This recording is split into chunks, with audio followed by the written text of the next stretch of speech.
quem está no estúdio com a gente é o professor da Universidade Sagrado Coração, o cientista político Bruno Pasquarelli. Vamos falar sobre política, não é, Bruno? Ontem finalizada aí as apurações desse primeiro turno.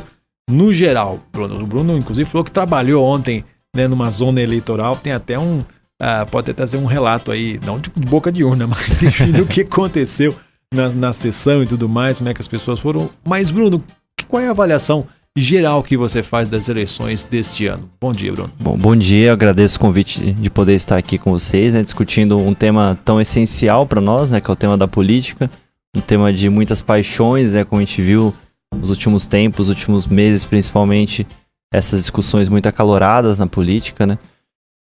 Eu acredito que o que trouxe de positivo, por exemplo, essas eleições, primeiro foi a questão do próprio processo eleitoral. Como você bem disse, eu trabalhei nas eleições, eu fiquei o dia inteiro trabalhando ali como mesário e tudo correu muito bem, tudo correu muito de uma maneira muito normal, não teve nenhuma ocorrência de nenhum lado, as pessoas votaram tranquilamente. Esse foi o primeiro ponto positivo. E eu acho que o segundo ponto, em relação à população, é a ideia da população estar realmente cansada de tudo que está acontecendo na política, certo? É o discurso contra a corrupção. A gente sabe que esse é um discurso que está muito em voga hoje em dia. E é um voto também de protesto contra tudo que está acontecendo. A gente viu vários políticos não se reelegendo, de vários partidos, seja de centro, seja de direita, seja de esquerda.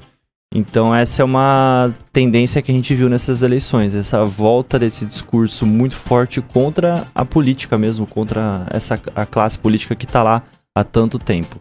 Bruno, bom dia, um prazer recebê-lo aqui na Top. Vamos falando agora dos cargos, começando com o presidente. A gente já trouxe na primeira hora aqui do Bom Dia Top os números, né? O Jair Bolsonaro 46% dos votos, Fernando Haddad 29%, os dois estão no segundo turno. 46% é uma votação bastante expressiva, quase ali que ele consegue a vitória no primeiro turno.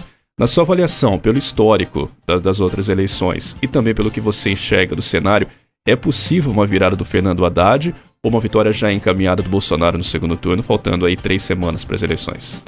Olha, é muito complicada essa virada, a meu ver.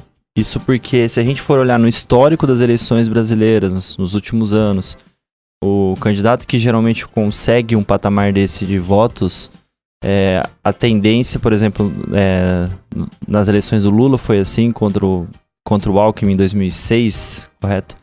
Que ele conseguiu ser eleito no primeiro turno com 49%, 48% dos votos, se eu não me engano, e teve uma votação muito expressiva no segundo turno, ele foi para 63%. Então ele tem um número muito alto de votos já, 46%, né? E ao passo que o Haddad ele tá com 28% de votos.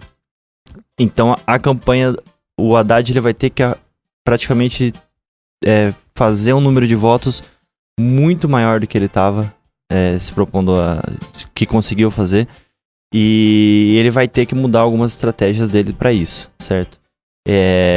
Porque ele vai ter que conseguir não somente o eleitor do Ciro, não somente o eleitor da Marina, que estariam mais de acordo com as propostas do Haddad, mas também ele tem que pegar aquele eleitor que não foi votar, principalmente aqueles 20% que não foram votar, e também o eleitor do Alckmin. Vai ser um pouco mais complicado pro Haddad conseguir esse percentual. Então eu acredito que vai ser muito difícil ter alguma mudança significativa entre primeiro e segundo colocado. O Bruno, ainda falando sobre de presidente, a gente teve aqui, por exemplo, o Geraldo Alckmin, uma votação muito pequena, 4% do voto, 5 milhões de votos. Henrique Meirelles, a Marina Silva... foi o que ela caiu, não caiu, despencou, não é verdade?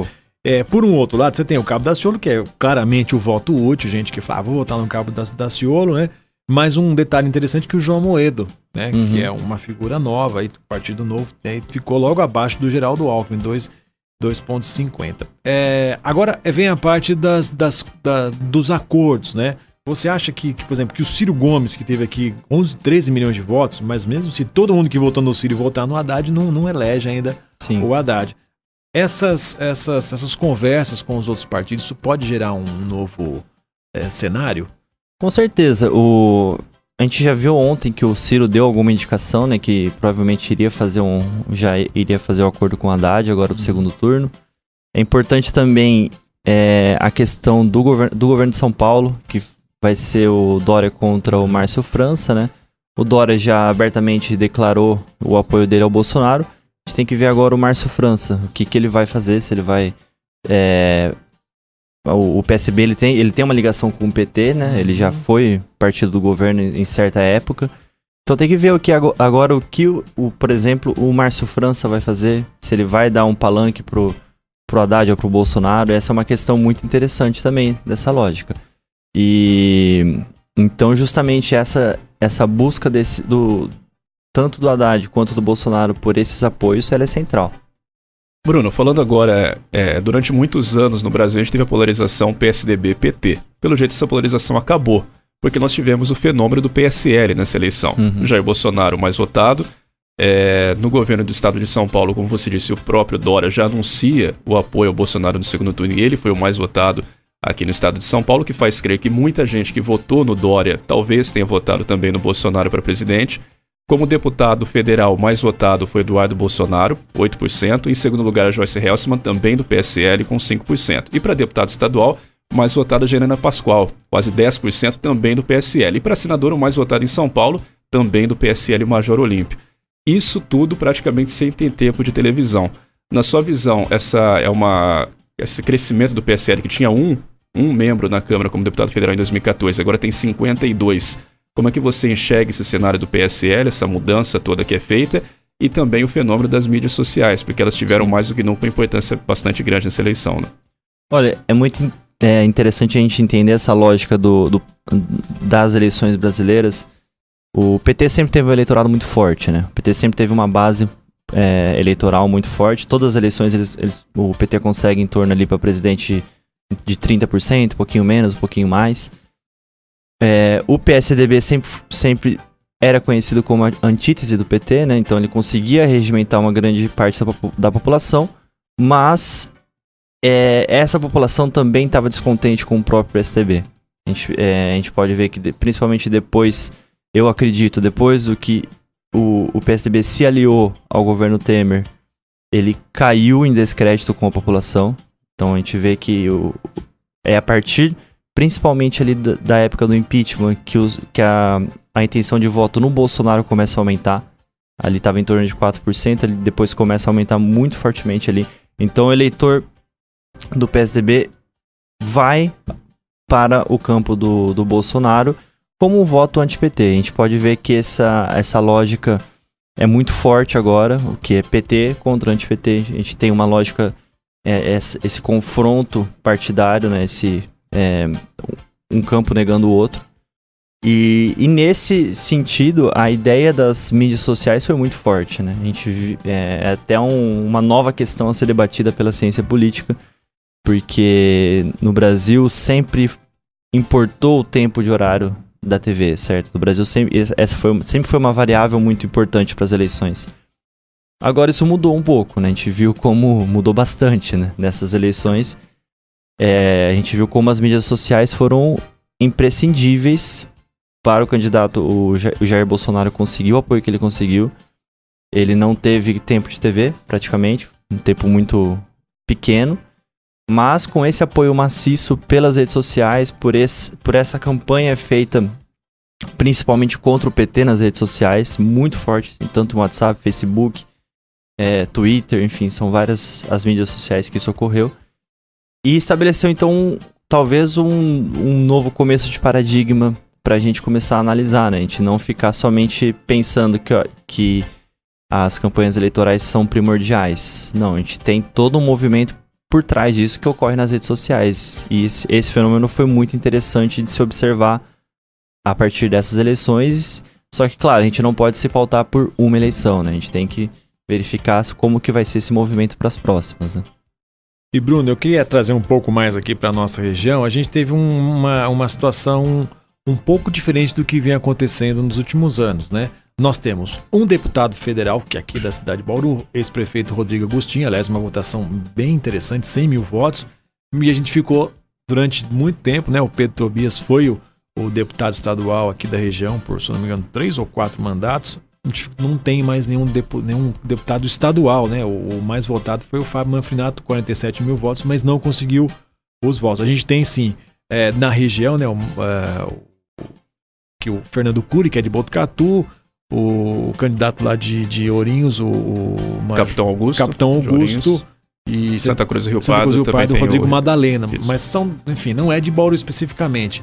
Você chegou a traçar aí algum paralelo com com deputado federal e estadual na nossa região? Essa questão da representação da cidade e da região, ela é muito importante também, né? Bauru teve deputado estadual durante 20 anos. Não, 50 anos, 50 anos, né? 50 anos? 50 anos, se eu não me engano, tá tendo deputado estadual. Já deputado federal não tinha 24 anos, né? O último tinha sido o Angerame, há 20 anos, né? Então, ela é muito... essa questão da representação, tanto estadual quanto federal, da região, ela é muito importante, certo? Pro deputado federal, deputado estadual tentar trazer recursos para a cidade. E infelizmente a gente conseguiu somente um deputado. Uhum. Eu acho que seria interessante que Bauru conseguisse pelo menos uma cadeira ali na Assembleia Estadual, né? Como deputado estadual. E isso com certeza mas ao mesmo tempo o Rodrigo Agostinho lá pode trazer eu acredito que novas esperanças assim para a cidade em termos de recursos mesmo. Bauru que ficou no plano federal ali um pouco esquecido nos últimos anos, né? Então eu acredito que pode realmente ser melhor para a cidade. Mas essa lógica das eleições, realmente, de vários candidatos representando os interesses da cidade, isso acabou realmente pulverizando os votos, né? Quantos candidatos foram? Mas, se eu não me engano, foram... Aqui a gente tem, pelo menos aqui na listinha que eu tô vendo aqui, a gente tem pelo menos uns 12 candidatos. Foram 12 candidatos. Se não me engano. 12 só na cidade, né, de Bauru. Exatamente. E eu não vi nas redes sociais, por exemplo, uma defesa muito forte desses candidatos. Eu acho que eu vi o discurso, por exemplo, PT anti-PT muito forte, certo? Eu vi vários eleitores falando que iriam votar nos candidatos que foram os mais votados do estado ali, os candidatos do Jair Bolsonaro, mas eu não vi essa movimentação entre a população bauruense, em grupos, em mídias sociais, defendendo os candidatos de Bauru. Pois é. Então esse é um outro fator também. A mídia social foi tão importante, em Bauru isso ficou um pouco aquém do esperado. O Eduardo falou aí do deputado estadual, né? Vamos falar agora do estado de São Paulo, o governador. João Dória consegue a primeira colocação no primeiro turno, 31%, e tivemos aí, as pesquisas estavam apontando que o Márcio França estava subindo. Pesquisa, ele estava subindo. Não se imaginava, talvez, para a maioria, que ele pudesse ultrapassar, haveria tempo para ele ultrapassar o SCAF, mas conseguiu, foi apertado. 100 mil votos de diferença, 4.358 para o Márcio França, 4.269 para o Paulo Scaff. Queria que você falasse um pouco aí do Márcio França, que é o atual governador em exercício do estado de São Paulo, e como é que você avalia o segundo turno das eleições?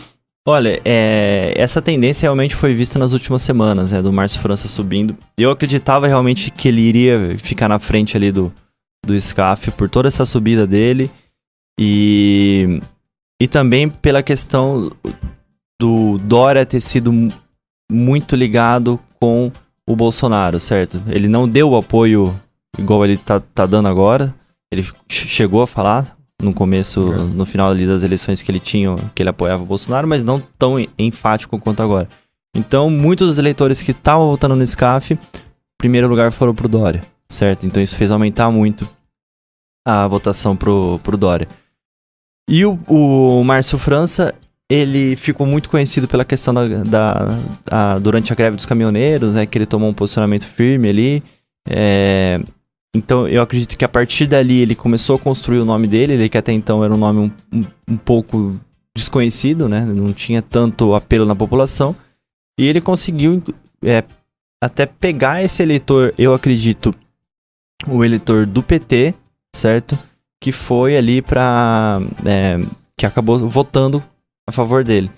Porque se a gente pegar, por exemplo, o Luiz Marinho, que teve 12% de votos O voto do Haddad, que foi 28%, não se traduziu no Luiz Marinho, certo? 28% a 12%, então isso não se traduziu. Então, eu acredito que o eleitor do PT, o eleitor também do Ciro, tenha ido no Márcio França como uma alternativa de oposição ali, tanto ao Dória quanto ao SCAF. E até aproveitando, tem a ver ainda com o estado de São Paulo, falar sobre o Geraldo Alckmin, porque ele aparecia, pelo menos no início das pesquisas, né, como um nome que poderia, talvez, ali brigar com o Bolsonaro, com o Haddad, para tentar uma vaga, mais ou menos o que foi o Ciro. Só que a votação dele foi muito baixa, quase que inexpressiva, né, 4%, e mesmo em São Paulo a votação dele foi baixa, ele teve mais ou menos 10% das intenções de voto no estado que ele era o governador. E como é que você vê o futuro, talvez, até do Geraldo Alckmin? Olha, o Geraldo Alckmin é um político de peso, certo, no plano nacional. Ele, infelizmente, ele não conseguiu, para ele, esse grande número de votos, né, que ele precisava. Foi realmente uma votação de 4%, né, teve uma porcentagem baixa, né. O histórico do PSDB, se a gente for pensar, o histórico do PSDB que está em torno ali dos 20%, 30% também, diminuiu bastante, e foi muito essa lógica, principalmente do antipetismo, certo? O antipetismo se ancorava no PSDB, as pessoas votavam no PSDB e contra o PT, mas eu acredito que as pessoas ficaram muito descontentes com alguns posicionamentos do PSDB, principalmente ali ao se aliar ao governo Temer. Eu acho que essa foi até um grande erro ali do PSDB, que ao se aliar, a população falou, olha, é tudo igual, certo? Esses partidos são todos iguais, então a gente precisa realmente de uma outra pessoa, de um outro tipo de candidato que não esteja mais, certo, envolto nessas questões partidárias. Então, a meu ver, esse foi o grande problema ali do PSDB, do Alckmin, de não conseguir manter aquele eleitorado que já era muito grande do PSDB, certo, em todas as eleições, e ele não conseguiu isso, certo? E futuramente, claro, o Alckmin, ele é um político de destaque no plano nacional, mas a gente tem que observar como a dinâmica do PSDB. O PSDB é um partido de quadros, certo? É um partido que tem tendências. A gente tem que ver os próprios conflitos internos dentro do PSDB, como que isso vai... quais serão as consequências futuras desses conflitos, né? O Dória é muito forte agora no PSDB, mas o Dória, mesmo dentro do PSDB, não tem aquele apoio total, certo? E então a gente tem que ver agora no futuro essas tendências, diversos políticos fortes ali no PSDB, como que eles vão se conversar, né? E para estabelecer essas novas possibilidades de cargos, né?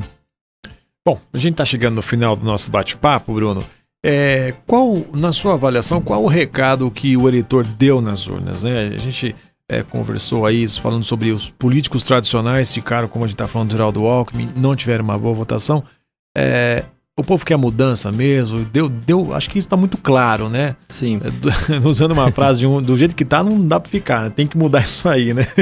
Como que você avalia isso? Sim, essa questão da mudança, ela é muito central em qualquer tipo de democracia, né? A gente tem que entender que a democracia, ela acaba passando por ondas mais conservadoras e ondas mais progressistas, né? A gente teve uma onda ali pós-governo FHC, que foi uma onda mais progressista, né, de eleição do campo da esquerda, de eleição dos partidos de esquerda, formando bancadas muito grandes, né, e com aquele discurso da esperança, certo, de diminuir a desigualdade, a questão do emprego, e essa lógica vem mudando, certo, com todas as denúncias de corrupção que vêm ocorrendo em todos os níveis de governo. Essa lógica as pessoas passaram a ver essa questão da corrupção como central, como a principal mazela ali da nossa democracia. E isso, claro, ainda aliado à questão do desemprego muito alto no Brasil, aumentando nos últimos anos, certo? Então, a meu ver, essas eleições mostraram esse lado mais de a população tá muito descontente com o que está acontecendo, a população está cansada, certo, de tanta corrupção, e realmente tem aquela questão do voto, de você fazer um voto mais conservador, certo? Principalmente com temáticas ligadas à segurança, que é central também. As pessoas estão cada vez mais cansadas da violência, enfim, de tudo que está acontecendo, como você disse, um dos lemas de um dos candidatos, né? Mudar tudo isso daí. Então, mas o que falta realmente no Brasil é discussão programática, certo? O que falta é discussão de programas de governo, discussão de temas. Então, claro, a gente é interessante o voto, é interessante essa questão de você ser contra a corrupção, de você ser contra tudo que está acontecendo, mas e o que está por trás disso? E as propostas de cada candidato? Como que a gente consegue... o que eles estão trazendo de novo, efetivamente, para o debate da sociedade como um todo? E aí a gente tem que pensar em tudo, certo? Para quando a gente for votar, a questão da corrupção, claro, é essencial, mas também tem que pensar em educação, em economia, em saúde. Então, o eleitor tem que parar um pouco para pensar não somente ali nessa questão da corrupção, que é muito forte, mas ela tem que observar tudo, certo? E essa é a função também dos políticos, só que discutirem essas propostas, discutirem a plausibilidade, o que pode ser feito, não pode não ser feito em todos os campos.